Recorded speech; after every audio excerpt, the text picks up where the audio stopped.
Bonjour à tous frères et sœurs, j'espère que vous allez bien, moi ça va très bien. On se retrouve aujourd'hui donc pour cette nouvelle vidéo où nous allons parler, débattre un petit peu ensemble de ce qui se passe actuellement au niveau de la répression des chrétiens en Algérie. Vous avez vu qu'il y a quelques mois, nous avions affaire à des répressions qui sont toujours bien sûr d'actualité, notamment donc en Chine, mais aussi en Corée du Nord. Il faut savoir que la persécution des chrétiens se fait de façon mondiale à l'heure d'aujourd'hui, donc vous allez voir un petit peu à travers cette vidéo ce que la parole de Dieu nous explique qui doit se passer par rapport à cette persécution chrétienne en cette période de la fin des temps. Je vous laisse regarder ce reportage et ces témoignages de ces personnes qui vivent cette répression chrétienne actuellement en Algérie. La situation est grave en Algérie. Chers amis, frères et sœurs, bonsoir. Je suis le président de l'église protestante d'Algérie et je suis aussi le pasteur senior de l'église du plein évangile de Tizi Ouzou. Je viens au travers de cette vidéo vous faire part de nos soucis et des problèmes que nous vivons actuellement. Je veux vous informer que jusqu'à aujourd'hui, il y a 11 communautés qui ont été scellées par les autorités algériennes par le biais des services de sécurité. Et nous sommes soucieux de la situation parce que nous ne savons pas où ça va aller et quelle est l'intention de nos autorités. Je veux juste vous faire part de notre situation et vous demander de prier parce que la situation est grave. Faites passer ce message et que le Seigneur vous bénisse. Merci. Non. C'est Saïd, moi je suis un Algérien. Je te fais ce petit résumé afin de te faire part de ce que l'Algérie traverse, ou bien la situation de l'Église plus ici en Algérie. Donc on sait bien ce que la nation est en train de traverser par rapport au système, par rapport à beaucoup de choses, mais aussi ce qui touche aussi l'Église. Donc ça fait plus d'1 an qu'il y a des fermetures des églises évangéliques ou bien protestantes, et cela nous touche vraiment parce que ça touche pas notre foi, mais elle nous touche vraiment. C'est un peu difficile comment expliquer. Mais voilà, donc ici on se mobilise tous ensemble, on n'a pas cessé de faire nos cultes malgré qu'ils nous ont fermé nos locaux, plus de 12 ou 13 églises qui se sont fermées au Messoussilé, et on n'a pas accès à ces locaux, mais quand même on continue malgré tout cela, des frères et sœurs qui sont debout dans le soleil, dans la pluie, on loue le Seigneur, on annonce la parole, on a fait des petits moyens comme ça, des couvertures comme des tentes et tout cela, mais voilà, on s'est pas lâché. Donc soutenez-nous vraiment dans la prière, priez pour l'Algérie, priez de ce que les chrétiens traversent ici en Algérie, sur ces intimidations. Il y a même des gens de confession chrétienne qu'on a mis devant les tribunaux à cause de certaines choses comme ça qui sont liées à la foi. Et priez pour nous et merci prophète. Que Dieu vous bénisse et merci à vous tous. Donc mes frères et sœurs, voilà, il faut prendre conscience que nous vivons donc cette période de la fin des temps. Nous vivons donc les préparatifs de la fausse religion mondiale que sera donc l'œcuménisme, avec donc l'antichrist qui émergera et qui contrôlera cette religion avec donc le faux prophète. Tout cela se passera donc durant la grande tribulation. Nous avons vu que tout cela est en train de se préparer, c'est-à-dire qu'actuellement la religion chrétienne, la religion de la vérité est en train de déranger. Donc on a eu des répercussions au niveau de la Chine. Il y a également la Corée du Nord qui est aussi un endroit où le simple fait de détenir une Bible ou de parler de Jésus à quelqu'un vous fait partir en prison. Donc là on est arrivé vraiment dans des persécutions extrêmes. Il faut savoir que la parole de Dieu, on va le voir juste après dans quelques versets, Jésus nous a expliqué clairement que ces persécutions seraient aussi et feraient partie donc des signes de la fin des temps, et que il fallait pendant ces moments-là de difficulté, garder l'unité, garder la prière, voilà, prier pour nos frères et sœurs qui sont persécutés, et bien sûr, ça nous met quelque part dans la joie, parce que Jésus nous a parlé de ces signes comme étant les signes de son avènement, de l'enlèvement de l'Église, mes frères et sœurs. C'est-à-dire qu'à l'heure d'aujourd'hui, nous sommes la génération privilégiée qui voyons tous les signes que Jésus a annoncés, car Jésus a bien dit que cela arriverait le temps d'une génération et que ça précéderait l'enlèvement de son Église pour les noces de l'agneau, mes frères et sœurs, avant le début de la grande tribulation, qui sera donc le déversement de la colère de Dieu sur les pécheurs, sur les incroyants, sur les irreligieux, sur les blasphémateurs, sur le monde de péché, mes frères et sœurs. Nous sommes actuellement la génération qui voyons tous ces signes s'accomplir s'accomplir et toutes ces prophéties que le Seigneur avait annoncées il y a de ça 2000 ans et même plus pour certaines d'entre elles. Donc il faut garder voilà l'espoir. Nous voyons voilà que la persécution chrétienne dans le monde est grandissante. Nous voyons que c'est vraiment la religion numéro 1 la plus persécutée parce que c'est la religion, mes frères et sœurs, tout simplement de la vérité. Pourquoi les gouvernements s'acharneraient-ils à persécuter une religion qui aurait été inventée ou fausse si ce n'était pas la religion de la vérité? Jésus l'a dit lui-même, je suis la vérité, je suis la vie. Personne ne va au Père sans passer par moi, je suis le chemin. Voilà, tout ce que Jésus nous a annoncé, on est dans la même période que du temps de l'Empire romain, avec des persécutions, avec voilà des gens qui sont tués, parce que bien sûr là c'est médiatisé, dans certains pays ça commence seulement à se mettre en place, mais dans d'autres pays, comme par exemple en Afrique, il y a des gens qui perdent la vie, qui sont tués par les mouvements terroristes de Daesh, et qui sont également persécutés par de grandes violences, par des mutineries, à cause du nom de Jésus.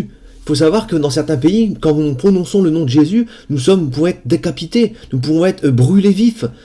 J'ai déjà vu des vidéos dans ce sens où des pasteurs étaient brûlés avec leur famille, mes frères et sœurs. Donc il faut vraiment prendre conscience que nous vivons cette période de la fin des temps dont le Seigneur Jésus nous a parlé. Et il faut savoir que le Seigneur Jésus attend de nous une fermeté dans notre foi, parce que nous savons que nous ne sommes pas de ce monde, mes frères et sœurs. Nous savons que notre vie est éternelle et qu'elle est auprès du Seigneur. Donc nous devons garder cet espoir, cette foi, jusqu'à la fin, jusqu'à l'enlèvement de l'Église. Et sachez que le Seigneur Jésus nous a également donné une énorme récompense et aussi un énorme espoir en nous disant que tous ceux qui auraient été persécutés, tous ceux qui ont soif de justice parce qu'ils ont été insultés, parce qu'ils ont été malmenés à cause de leur foi, à cause du nom de Jésus, tous ces gens-là obtiendront la justice, mes frères et sœurs. Nous aurons le droit de prendre part avec le Seigneur à la justice qui se déversera sur cette terre. C'est ça la récompense des enfants de Dieu qui auront passé leur vie dans les privations, qui auront passé leur vie dans les tourments, pendant que d'autres personnes auront passé leur vie dans les plaisirs du monde. Donc mes frères et sœurs, voilà, battons-nous, ne nous mélangeons pas avec le monde qui est un monde de ténèbres, un monde de dernière génération.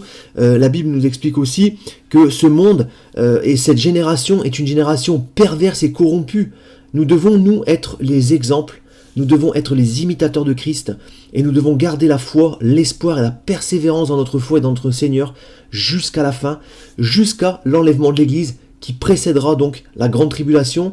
Et là, à partir de cette grande tribulation, les gens qui resteront, les pécheurs, les irreligieux, les gens qui n'auront pas pris la peine de chercher après la vérité, après le Seigneur Jésus, ces gens-là resteront et subiront les persécutions de la fausse religion mondiale, de l'œcuménisme, de l'antichrist qui sera là pour persécuter, pour tuer, pour malmener tous les gens qui essaieront de suivre une quelconque religion, mais aussi ces gens-là subiront des guerres, subiront vraiment des moments d'horreur que sera la grande tribulation, et subiront également en fin de tribulation le déversement de la colère divine, mes frères et sœurs.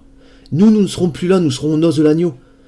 Mais le Seigneur nous a demandé, pour échapper à ces choses-là, de devenir un vrai disciple, de le suivre pleinement, de renoncer à nous-mêmes, de porter notre croix et de garder notre foi intacte jusqu'à la fin. C'est comme ça que le Seigneur Jésus reconnaîtra les gens qui suivent les commandements de notre Père, de son Père et de notre Père Céleste. Ces gens-là seront les vrais disciples, ceux qui obéissent, qui sont sanctifiés dans la sainteté et qui marchent dans les voies, justement comme le Seigneur nous a dit, il attend de son Église qu'elle soit irréprochable, irrépréhensible, et qu'elle l'attende comme une épouse attend son époux, avec de la veillée et avec amour.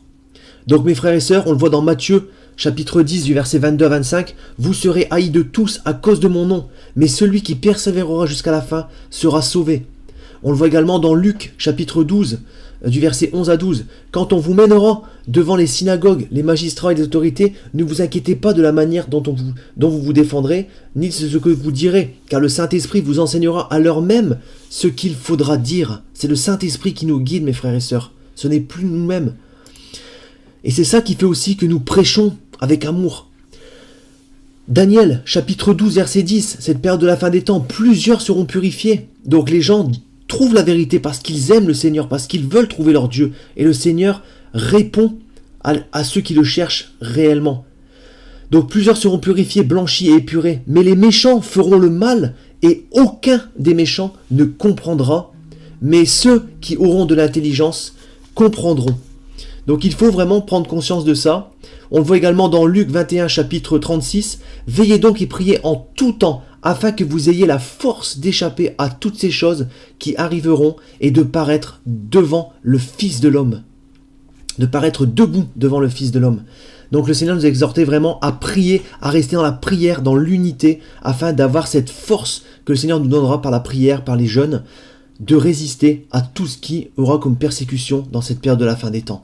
Et on finit donc par Matthieu chapitre 24 verset 9. Alors on vous livrera au tourment et on vous fera mourir, vous serez haïs de toutes les nations à cause de mon nom, à cause du nom de Jésus-Christ, mes frères et sœurs. Voilà donc mes frères et sœurs, nous devons prendre conscience que nous vivons donc cette période de la fin des temps et que nous voyons le nouvel ordre mondial avec donc les persécutions chrétiennes qui seront encore plus importantes pointer le bout de son nez à l'horizon. Nous les voyons, nous l'avons déjà vu avec l'épisode que j'avais proposé donc sur la Chine. Si vous ne l'avez pas vu, je vous invite à aller le regarder. Là aujourd'hui, ça continue donc avec l'Algérie. Il y a déjà d'autres pays qui sont beaucoup également persécutés au niveau de la foi chrétienne parce que c'est la religion de la vérité et parce que c'est comme ça que Satan veut que les gens soient. Il veut que cette religion s'éteigne parce qu'il veut que le message de Jésus-Christ soit éteint. Le seul message qui peut sauver une âme. Et nous savons que Satan travaille dur actuellement et qu'il est dans une colère phénoménale pour pouvoir prendre avec lui un maximum d'âmes en enfer. Et il égare les gens de multiples façons, mes frères et sœurs. Donc, renforçons-nous. Et dans ces tristes nouvelles, nous avons quand même une bonne nouvelle, mes frères et sœurs. Le Seigneur est à la porte. Soyez préparés. Préparez-vous mes frères et sœurs, car l'enlèvement de l'Église va surprendre le monde entier. Et n'oubliez pas que le Seigneur nous a dit qu'il viendra comme un voleur dans la nuit. Et que son retour se fera, l'enlèvement de son Église se fera de façon très rapide, secrète, comme un éclair, à la vitesse d'un éclair. Donc ça va être très brutal, très soudain et de façon cachée. Non pas comme son avènement qui lui sera en fin de tribulation, où là il sera visible de tout le monde, tout œil le verra, tout genou fléchira, même ceux qui l'ont percé, donc même les Juifs, reconnaîtront et verront que c'était Jésus, le Fils de Dieu, qui était venu à leur époque. Ça sera donc vraiment quelque chose et un moment incroyable. Donc mes frères et sœurs, prenez conscience de tout cela et n'oubliez pas que nous le voyons dans Jean chapitre 15 du verset 18 à 20, « Si le monde vous hait, sachez qu'il m'a haï avant vous. Si vous étiez du monde, le monde aimerait ce qui est à lui. Mais parce que vous n'êtes pas du monde et que je vous ai choisi du milieu du monde, à cause de cela, le monde vous hait. Souvenez-vous de la parole que je vous ai dite, le serviteur n'est pas plus grand que son maître. S'ils m'ont persécuté, ils vous persécuteront aussi. S'ils m'ont gardé ma parole, s'ils ont gardé ma parole, ils garderont aussi la vôtre. » C'est un message d'encouragement exceptionnel que le Seigneur nous a donné, nous demandant de persévérer jusqu'à la fin, en disant que lui a été persécuté, donc nous aussi, nous serons persécutés, que nous ne dépasserons pas le Maître, que nous ne dépasserons pas Jésus, mais que nous devons garder voilà cette motivation, cet espoir jusqu'à la fin, parce que nous ne sommes pas du monde, parce que le Seigneur nous a choisis, et parce que nous sommes une génération d'enfants de Dieu qu'il a mis à part, et il nous a préparé donc une place pour les noces de l'agneau, et pour son enlèvement de l'Église. Donc mes frères et sœurs, prenez conscience de la chance que nous avons. Soyez bénis, si vous avez des questions, n'hésitez pas dans la barre des commentaires. Prions abondamment, jeûnons pour nos frères et sœurs qui sont persécutés à travers le monde. Je vous invite vraiment dès ce soir à prier pour tous nos frères et sœurs dans le monde entier, que le Seigneur puisse leur faire grâce, puisse les encourager, puisse les bénir et leur donner la motivation et la force nécessaire d'avoir justement ce moral de persévérer dans la foi et dans les persécutions. Soyez bénis mes frères et sœurs au nom de Jésus-Christ. Gardez l'espoir, le Seigneur arrive, le Seigneur est à la porte. Battons-nous, les temps sont très avancés. À très bientôt, soyez bénis.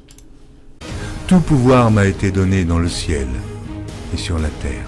Il y a plusieurs demeures dans la maison de mon Père. Si cela n'était pas, je vous l'aurais dit. Je vais vous préparer une place. Et lorsque je m'en serai allé et que je vous aurai préparé une place, je reviendrai et je vous prendrai avec moi, afin que là où je suis, vous y soyez aussi.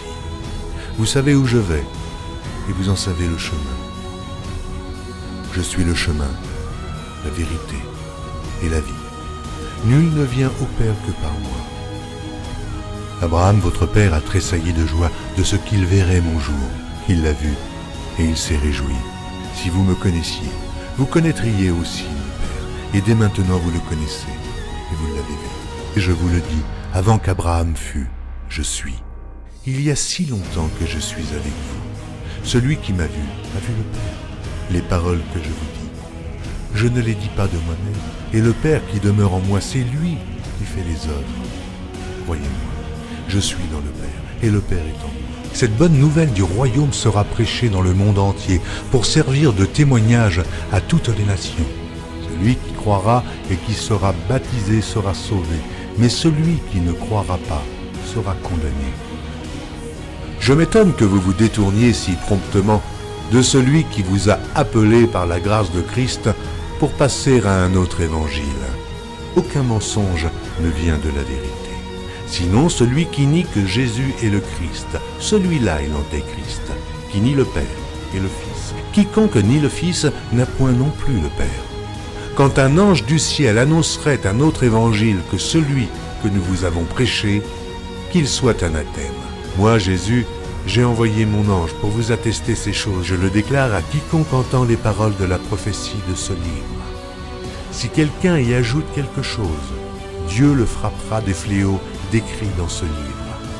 Et si quelqu'un retranche quelque chose des paroles du livre de cette prophétie, Dieu retranchera sa part de l'arbre de la vie et de la ville sainte décrits dans ce livre. Ces paroles sont certaines et véritables. Et le Seigneur, le Dieu des esprits des prophètes, a envoyé son ange pour montrer à ses serviteurs les choses qui doivent arriver bientôt. Et voici, je viens bientôt. Heureux celui qui garde les paroles de la prophétie de ce livre.